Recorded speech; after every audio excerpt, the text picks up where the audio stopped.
By the time the winter of 1886 was finished with the Montana Territory, men were not just fighting to keep their cabins warm, they were burning their own children's bed frames in a desperate bid to survive the night.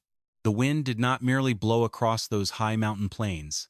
It scoured the very life from the earth, dropping down from the high peaks of the Continental Divide and screaming through the valleys like an invisible, freezing flood. Before the cold front even reached the lower settlements, the temperature had already dropped to a bone-chilling 25 degrees below zero, and it showed no intention of stopping there. In the valleys below, families huddled close to their hearths, watching their log walls shake under the relentless pressure of the gale, as frost slowly crept across the pine floorboards and sealed the doors shut with a thick glaze of ice. The wood piles that the settlers had spent all of July and August stacking high, believing they had enough fuel to last them through the deepest months of the spring, were vanishing at a terrifying rate, consumed by stoves that seemed to do nothing but swallow timber and spit out cold ash. Yet, high up on the rugged slopes of Ridge 9, there was one place where the wind could not reach, and where the air remained as quiet and still as a summer afternoon. It was not a grand house, nor was it a cabin built from the massive lodgepole pines that grew in the lower draws. It was a dwelling tucked deep inside a natural, jagged split in the limestone cliff face, positioned so perfectly that from 50 yards away you could barely see where the mountain ended and the human shelter began. From the valley below, the only sign that anyone lived up on that frozen rock was a thin, almost invisible column of smoke rising from a natural chimney in the stone, disappearing into the gray, heavy sky without a sound. There were no exposed timber walls to catch the wind, no glass windows to rattle in the frame, and no high rooflines to accumulate the drifting snow.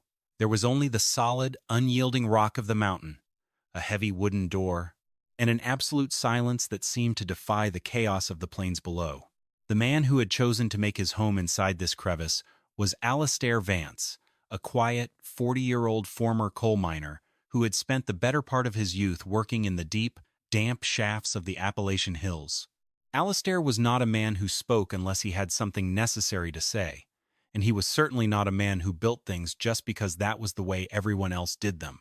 He had spent years of his life working hundreds of feet below the surface of the earth, in places where the sun never shone and the seasons held no meaning.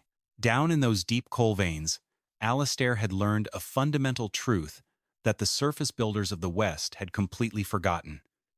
The earth has a memory. He knew that if you went deep enough into the stone, the temperature did not change with the passing of the months. It stayed steady, holding a natural warmth in the winter and a cool shield in the summer, completely indifferent to the storms that raged across the sky above.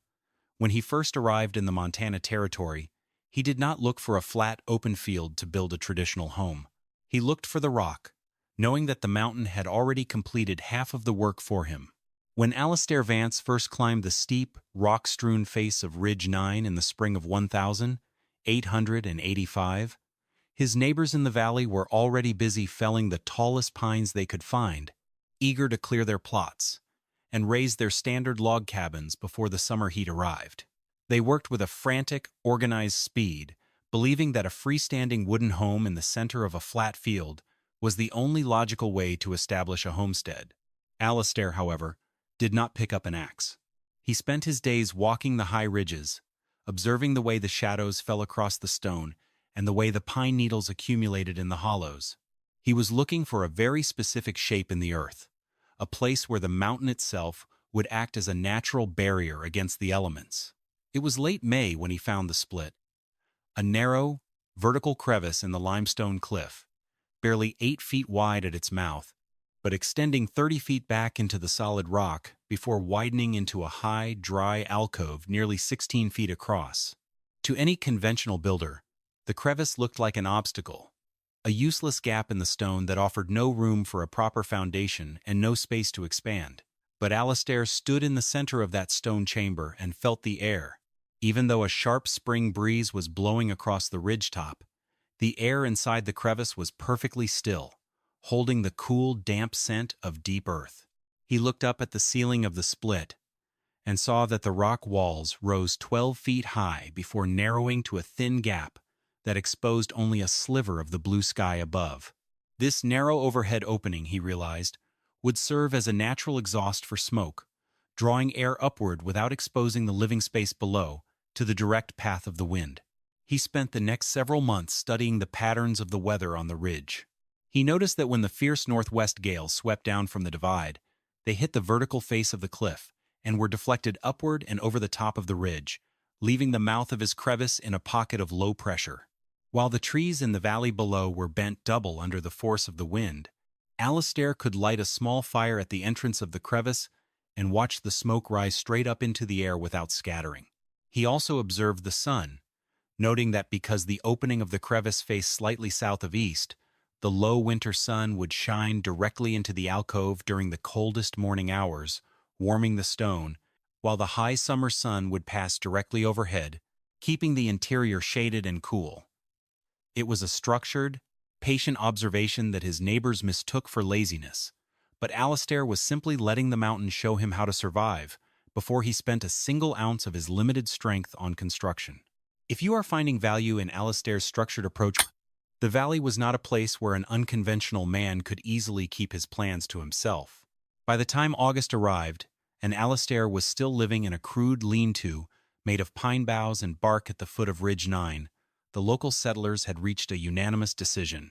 The former coal miner had lost his senses. The leading voice of this criticism was Jonas Miller, a master carpenter who had built more than 30 of the standard log cabins in the valley and prided himself on his structured, traditional methods.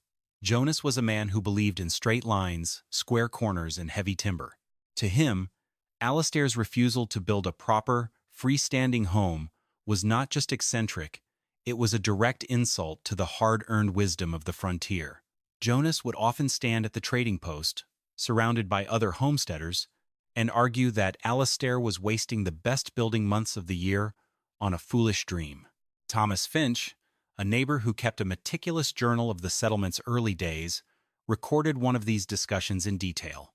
Jonas had ridden up to Alastair's claim in late September, determined to convince the miner to abandon his crevice and build a proper log cabin in the valley before the first freeze locked the ground. Jonas stood at the mouth of the split, looking at the raw stone walls and the gravel floor, and shook his head with a look of genuine pity. He argued that stone was a natural conductor of cold, that it would hold the dampness of the earth and turn the interior into an absolute freezer once November arrived. He warned Alastair that without a proper wooden frame to allow the house to breathe, condensation would form on the rock walls, dripping down onto his bedding and rotting his possessions from the inside out. He even pointed out the danger of the narrow chimney draft, claiming that a fire built deep in that stone alcove would surely backdraft during a strong wind, filling the space with smoke and suffocating anyone inside. Alastair Vance listened to the master builder's warnings with his usual quiet patience, never interrupting or offering a defensive argument.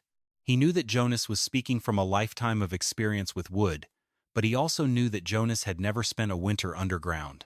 When Jonas finished his warning, Alastair simply thanked him for his concern and went back to clearing the loose gravel from the crevice floor. Jonas rode back down to the valley that evening and told the men at the settlement that Alastair MacLeod was a stubborn fool who would be begging for a corner near a neighbor's fireplace before the 1st of January. The children of the valley began to call Ridge 9 the Roundhouse Rock, laughing at the strange man who preferred to live in a hole like a badger rather than in a proper home of timber and glass. But Alastair remained unbothered, knowing that the real test of his work was not the opinion of his neighbors, but the coming of the ice. As the first days of October brought the sharp, gray chill of autumn to the ridges, Alastair Vance began the heaviest part of his labor. He did not go to the timber stands to fell trees. Instead, he walked to a natural outcropping of dense, fine-grained sandstone located roughly 200 yards from his crevice. This sandstone was different from the limestone of the cliff face. It was softer to cut, yet incredibly dense, with a high specific heat capacity that made it the perfect material for storing and releasing thermal energy. Alastair knew that if he could build a high-mass masonry heater inside his alcove, the sandstone would act as a massive heat battery, absorbing the intense energy of a short, hot fire and releasing it slowly over the course of 18 to 20 hours. To move these heavy slabs, some of which weighed nearly 80 pounds, he constructed a crude but sturdy wooden sled from bent pine limbs, utilizing a simple rope harness that allowed him to use his entire body weight to drag the stones across the frozen ground. The work was grueling, taxing every muscle in his back and shoulders, but Alastair moved with a slow, methodical pace, refusing to rush and risk injury. He knew that on the frontier, a broken bone in October meant a slow death in January. Each morning he would hike to the outcropping, select a slab of stone based on its thickness and flat surfaces, load it onto the sled, and drag it back to the ridge. By the time he had finished hauling, the pile of sandstone at the mouth of his crevice weighed nearly 4,500 pounds, an immense mass of mineral that his neighbors in the valley would have considered a useless pile of rubble. Jonas Miller, passing by on his way to check on a timber harvest, saw the stack of stone and muttered to his helper that Alastair was building a fortress for his own ghost. Inside the alcove, Alastair began constructing the heater. He did not build a traditional open fireplace, which would allow most of the heat to escape straight up through the rock chimney. Instead, he built a structured, counterflow masonry heater, a design he had seen used by Scandinavian miners in the northern lake country. He laid the firebrick core with extreme care, creating a labyrinth of internal flues that forced the hot exhaust gases from the fire to travel downward and sideways through the sandstone mass before they could exit through the ceiling. This meant that the stone absorbed nearly 80% of the energy from the wood combustion, warming the entire mass to a gentle, steady temperature that would continue to radiate long after the last coal had turned to ash. He mortared the stones with a mixture of local clay and fine sand, tamping each joint tight to ensure there were no air leaks that could disrupt the draft or let smoke escape into the room. The primary engineering challenge of Alastair's design was not the stonework itself, but the connection between his materials and the raw, irregular limestone walls of the mountain. A standard cabin relies on flat, uniform lumber that fits together with predictable precision, but the cliff face of Ridge 9 was a chaotic landscape of natural shelves, sharp angles, and deep fissures. To create a secure, airtight seal, Alastair had to adapt his construction to the mountain's shape. He began by using his hammer and a cold chisel to carve small, horizontal pockets directly into the limestone walls at a height of 7.5 feet. These pockets would serve as secure anchors for his heavy roof joists, allowing the weight of the overhead structure to be transferred directly into the solid bedrock of the mountain rather than relying on vertical wooden supports that could shift or decay over time. For the roof, Alastair selected 6 sturdy lodgepole pines, scraping the bark clean to prevent rot and sliding them into the chiseled pockets. Across these main beams, he laid a tight platform of split pine planks, fitting them together as close as his hand plane would allow. To seal the gaps where the wood met the irregular stone walls, he prepared a custom mortar of wet clay, fine sand, and dried pine needles, which acted as a natural binder and allowed the seal to flex slightly without cracking as the wood expanded and contracted with the temperature. This clay-mortar mixture was packed deep into every crack and fissure, creating an airtight barrier that prevented any cold air from drafting inward from the upper reaches of the crevice. The floor of the alcove presented another problem. Even though the interior stayed dry during the summer, Alastair knew that the spring thaw would bring snowmelt running down the rock face. To handle this, he dug a shallow, graded channel along the base of both limestone walls, sloping the floor slightly toward the front threshold of the cabin. He then covered the dirt floor with a 4-inch layer of coarse river gravel, which he hauled up from the creek bed in buckets. This gravel layer acted as a natural French drain. Any water that seeped into the crevice from the rock above would filter down through the stones, run along the clay bed below, and drain out through the front wall threshold without ever wetting the interior living space. Over this gravel, he laid thick, hand-split pine planks, raised 2 inches on sleepers to ensure that his living floor remained entirely dry and insulated from the cold dampness of the earth below. With the interior of the alcove sealed and the floor drainage established, Alastair Vance turned his attention to the front wall, the only part of his home that would actually be exposed to the outside elements. This frontage was remarkably small, measuring only 8 feet wide and 7 feet tall, fitted snug into the narrowest point of the crevice entrance.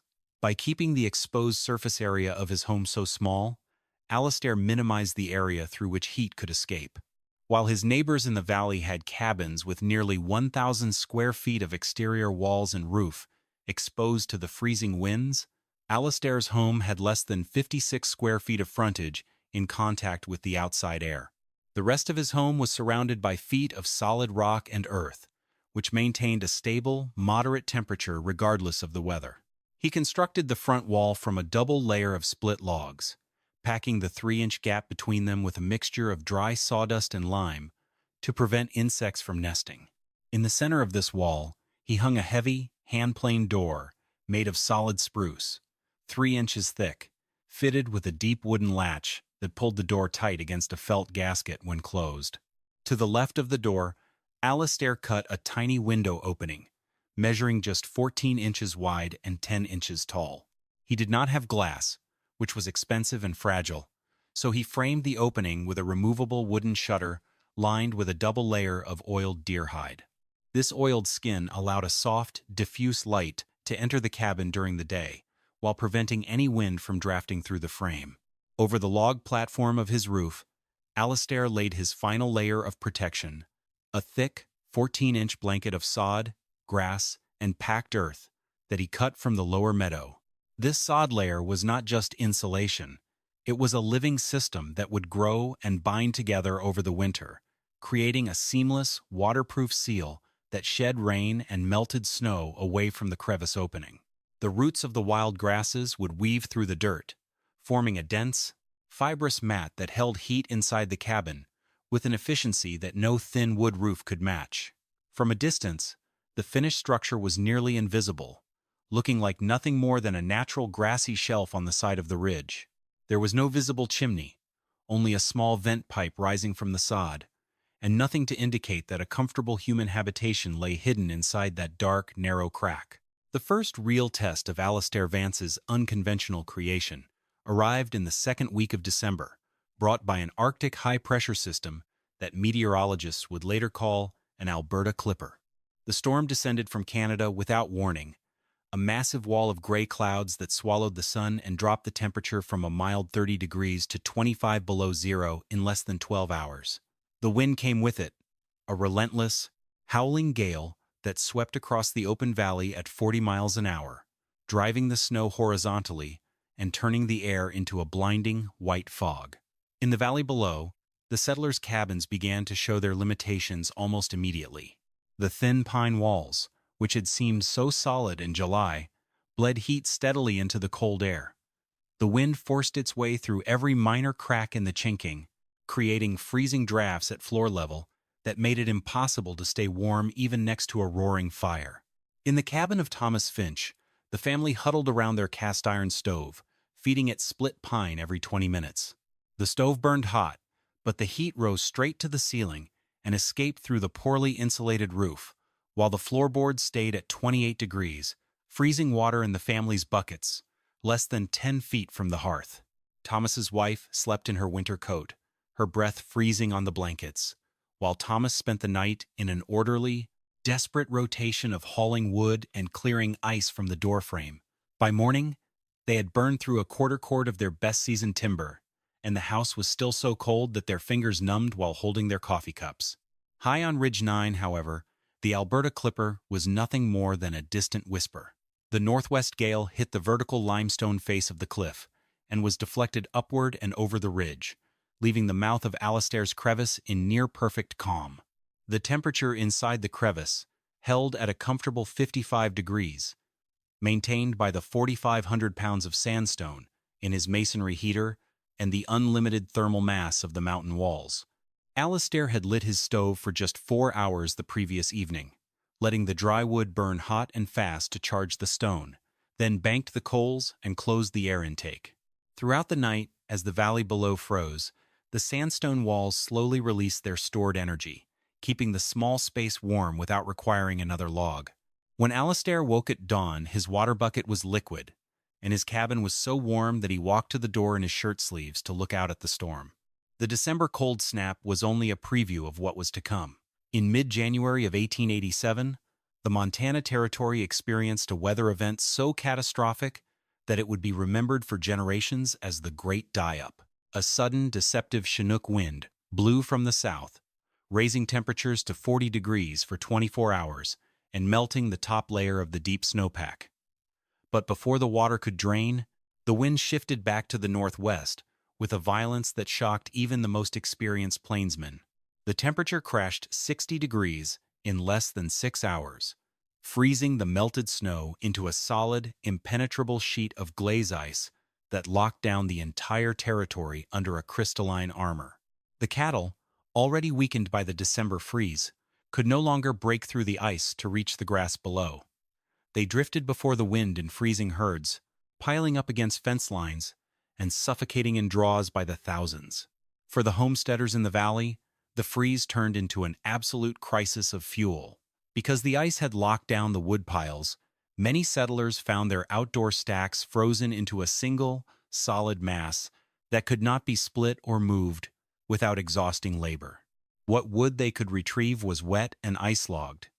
When fed into stoves, it smoldered and hissed, producing thick, acrid smoke that filled the cabins but gave off almost no heat.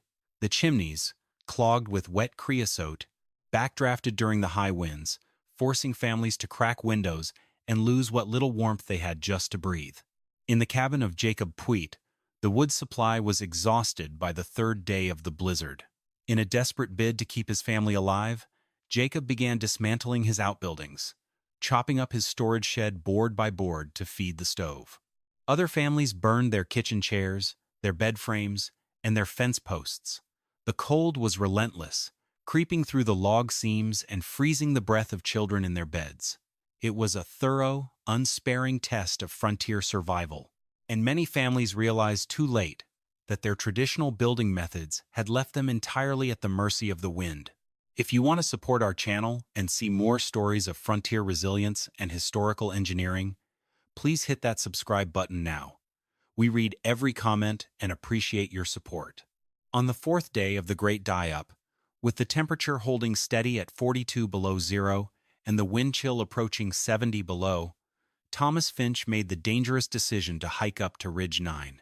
He had not seen smoke from Alastair's Ridge in 2 days, and he feared his neighbor had succumbed to the cold or suffocated in his stone hole. Finch roped himself to his horse, wrapped his face in 3 layers of wool, and struggled through the waist-deep drifts, his chest aching with every breath of the freezing air. When he finally reached the upper ridge trail, the wind was so loud he could not hear his own horse's footsteps. He rounded the limestone outcropping and stood at the entrance of the crevice.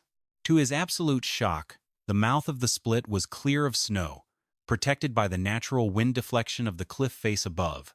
A thin, steady stream of gray smoke was rising from the sod roof vent, disappearing into the sky.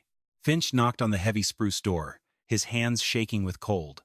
The door opened, and Finch was instantly met by a wave of dry, gentle warmth that felt like stepping into an October afternoon.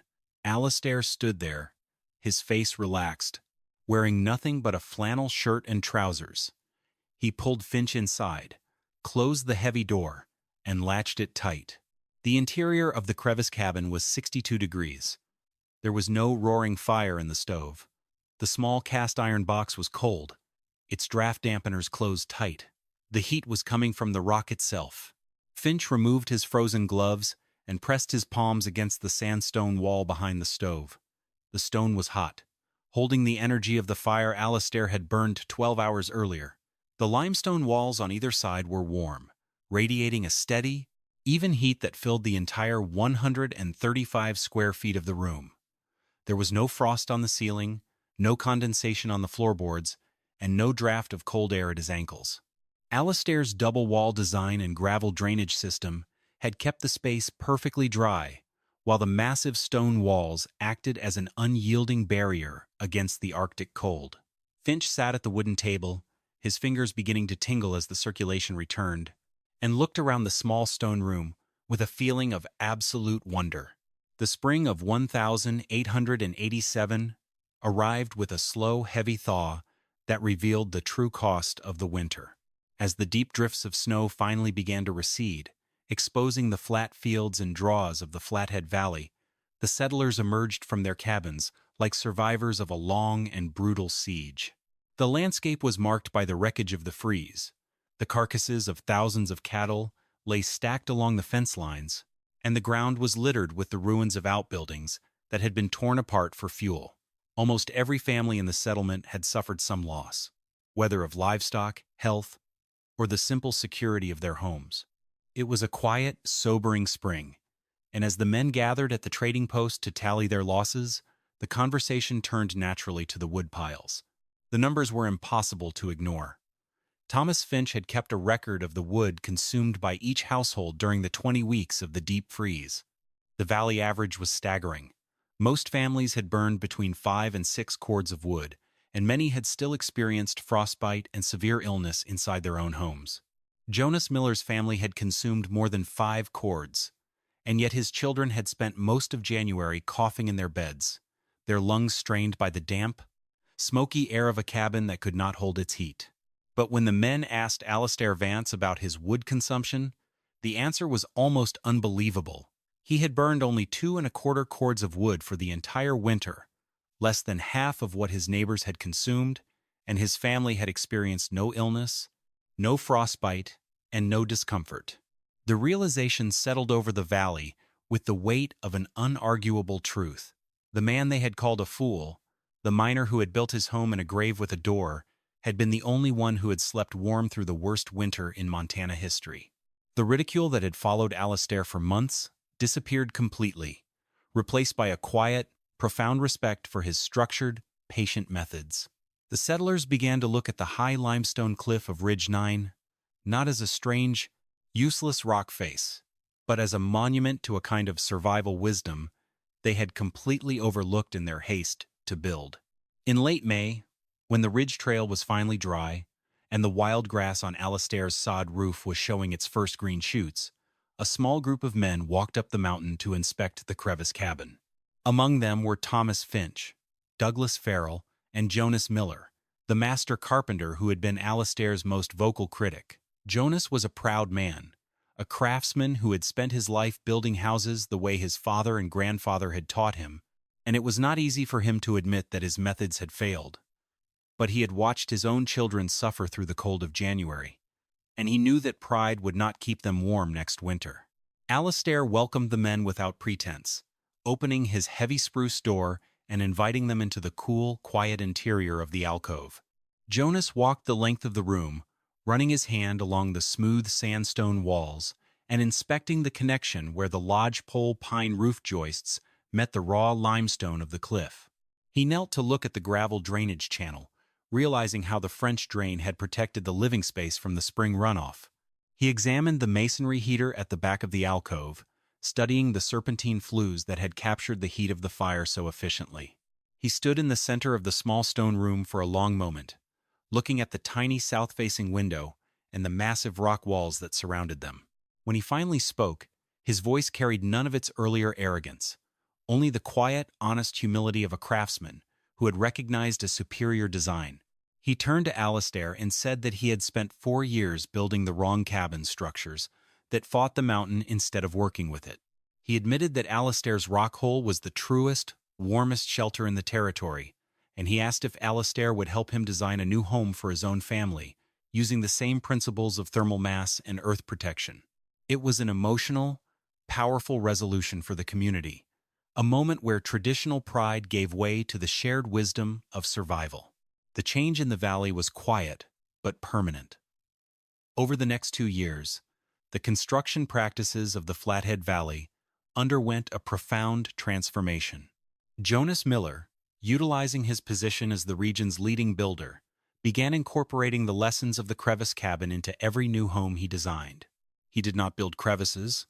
The valley did not have the rock formations for that, but he began cutting cabins into the south-facing hillsides, using the natural earth as a massive, insulated back wall. He replaced the standard split timber roofs with thick sod coverings and repositioned fireplaces against dense stone masonry walls to capture and store the heat. The results were immediate. By the winter of 1888, the families who built under Jonas's new designs reported fuel consumption drops of nearly 50% and their children slept warm through the night without coughing. Alastair Vance stayed in his crevice cabin for another 10 years, living quietly with his family in the warm, stable shelter of the mountain. He never claimed to have invented anything new, and he never sought credit or compensation for the changes he had brought to the valley. When travelers would pass Ridge 9 and ask about the strange, semi-underground structure, Alastair would simply smile and say that the rock had been there long before him, and it would be there long after he was gone. He had not fought the winter. He had simply borrowed the mountain's indifference to it. The little door in the limestone cliff of Ridge 9 still stands today, though the wood has weathered to a soft, silver gray, and the wild grass on the roof has grown to merge completely with the mountain slope. The standard log cabins of the valley below have long since rotted, their timbers reclaimed by the earth, and their chimneys collapsed into heaps of rubble. But the crevice cabin remains as solid and dry as the day Alastair Vance drove his first roof joist into the rock face. It is a monument to a simple, unyielding truth that modern building science is still rediscovering, that real shelter is not about fighting the land, but about understanding it. The old-timers who once laughed at the tin coffin lived long enough to see their grandchildren build homes based on Alastair's principles of mass, geometry, and patience. They learned, through the hardest exam of all, that the person everyone calls crazy is often the only one who actually understands what is happening. And in the end, that is the real legacy of the crevice cabin, not the structure itself, but the lesson it left behind in the stone. If this story of frontier resilience and forgotten engineering has changed how you think about staying warm, please hit that like button, share this video with others, and subscribe to our channel so you don't miss our next deep dive into the history of survival. We read every single comment and love hearing your thoughts. Stay warm out there, and we'll see you in the next story.